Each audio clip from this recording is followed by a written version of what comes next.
Assalamualaikum warahmatullahi wabarakatuh.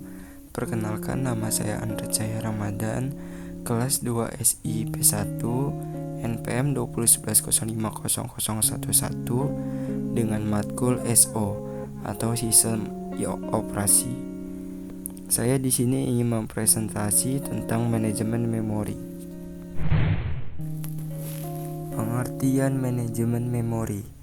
Memori adalah pusat dari operasi pada sistem komputer modern, berfungsi sebagai tempat penyimpanan informasi yang harus diatur dan dijaga sebaik-baiknya. Sedangkan manajemen memori adalah suatu kegiatan untuk mengolah memori komputer. Terdapat banyak sekali fungsi manajemen memori itu. Di sini saya ingin menjelaskannya sedikit. Terdapat 8 fungsinya, yaitu pertama, utilitas CPU meningkat. 2. Data dan instruksi dapat diakses dengan cepat oleh CPU.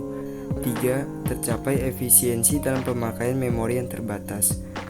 4. Terdapat transfer data dari ke memori utama dari CPU dapat lebih efisien. 5. Mengelola informasi yang dipakai dan tidak dipakai. 6. Mengalokasikan memori ke proses yang memerlukan. 7. Mendealokasikan memori dari proses setelah selesai. 8. Mengelola swapping atau pegging antara memori utama dan disk. Tipe-tipe manajemen memori. Yang pertama, berdasarkan keberadaan swapping. Swapping dibagi dua. Ada manajemen tanpa swapping dan manajemen dengan swapping. Yang kedua, manajemen memori berdasarkan alokasi memori. Alokasi memori ada dua, yaitu alokasi memori berurutan dan alokasi memori berurutan. Alokasi memori berurutan yang dikenal atau contiguous allocation. Pada alokasi memori berurutan, setiap proses menempati satu blok tunggal lokasi memori yang berurutan. Kelebihannya sederhana, tidak ada rongga memori bersebaran. Proses berurutan dapat dieksekusi secara cepat. Ada kekurangannya juga. Kekurangannya memori boros. Tidak dapat disisip apabila tidak ada satu blok memori yang mencukupi.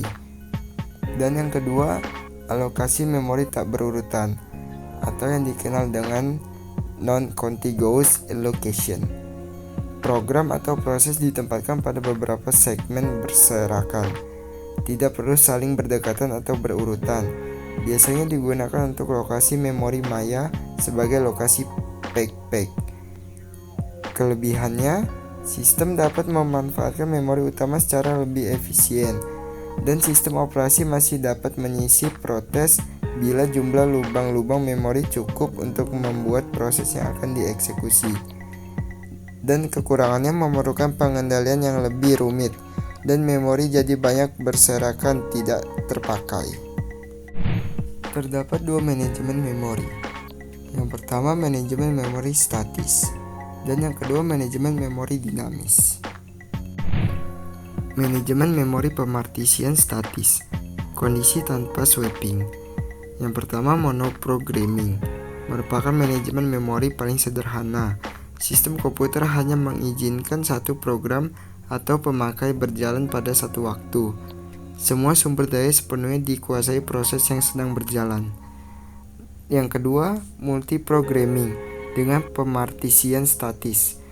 Multiprogramming dapat dilakukan dengan pemartisian statis, yaitu memori dibagi menjadi beberapa sejumlah partisi tetap. Pada partisi-partisi tersebut proses-proses ditempatkan. Multiprogramming pemartisian statis. Yang pertama, mempermudah pemrogram. Pemrogram dapat mencegah program menjadi dua proses atau lebih. Yang kedua, agar dapat memberi layanan interaktif ke beberapa orang secara simultan. Untuk itu diperlukan kemampuan mempunyai lebih dari satu proses di memori agar memperoleh kinerja yang baik. Ketiga, efisiensi kegunaan sumber daya. Bila ada multiprogramming, maka proses tersebut diblokir. Hanya DMA yang bekerja, dan proses lain mendapat jatah waktu pemproses. Maka DMA dapat meningkatkan efisiensi sistem.